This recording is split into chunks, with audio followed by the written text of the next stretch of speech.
Tuntunan Sabda Minggu 17 Juli tahun 2022, hari Minggu biasa yang ke-16 dalam tahun C.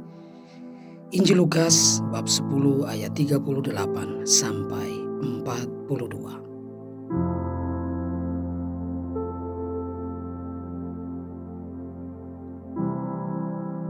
Ayat emas ayat 41 sampai 42. Tetapi Tuhan menjawabnya, "Marta, Marta, engkau khawatir dan menyusahkan diri dengan banyak perkara, tetapi hanya satu saja yang perlu. Maria telah memilih bagian yang terbaik, yang tidak akan diambil daripadanya."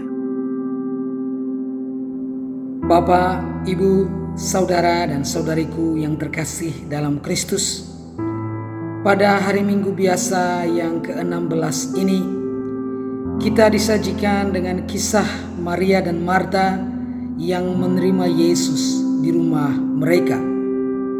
Lewat perikop ini, kita memohon rahmat dari Tuhan untuk memampukan kita agar lebih dekat dengan Tuhan sendiri di dalam doa-doa kita seperti Maria. Dan juga kita dimampukan untuk bisa melayani Tuhan sama seperti Marta. Doa dan bekerja atau melayani adalah satu kesatuan yang tak terpisahkan. Ora et labora. Tanpa doa, pekerjaan kita tak akan menghasilkan buah. Dan tanpa kerja, tentu doa-doa kita tak akan ada hasilnya.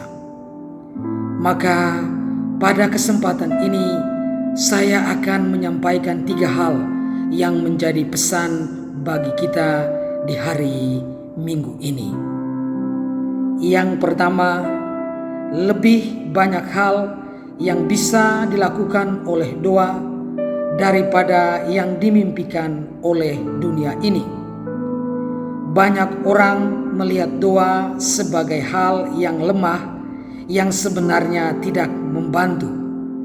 Jadi mereka mengerahkan upaya mereka untuk melakukan proyek-proyek besar, melakukan sebanyak yang mereka bisa untuk membawa kebaikan di dunia.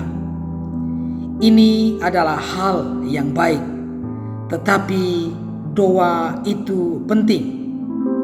Bahkan jika kita berhasil melibatkan ribuan orang lain dalam proyek atau pekerjaan kita, kita tetap tidak akan mencapai hasil sebanyak ketika kita melibatkan Tuhan di dalam proyek atau pekerjaan itu. Melibatkan Tuhan melalui doa adalah hal pertama dan terpenting yang harus dilakukan jika kita ingin mencapai sesuatu. Yang kedua, bertekun dalam doa dengan cinta kasih. Banyak kritikus doa mengeluh bahwa mereka banyak berdoa tetapi tampaknya tidak ada gunanya. Ada beberapa hal yang perlu kita katakan tentang itu. Pertama-tama, perlu ada cinta untuk Tuhan di dalam hati kita. Tuhan perlu menjadi seseorang yang akrab bagi kita, menjadi seorang teman atau sahabat bagi kita. Dalam meminta bantuan, kita berharap mendapat tanggapan yang lebih besar dari seseorang yang kita kenal, seseorang yang dekat dengan kita daripada seorang asing.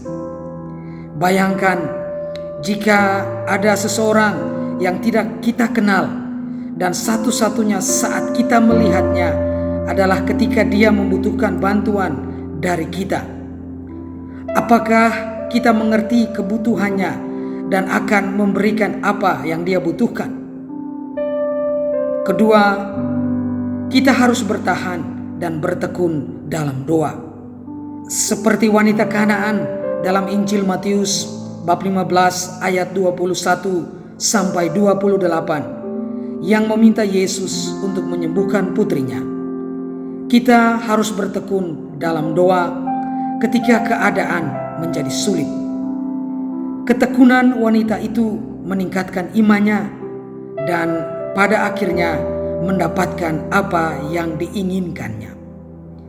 Jika kita bertekun dalam doa dengan cinta, dengan kasih, maka kita akan mendapatkan semua yang kita butuhkan.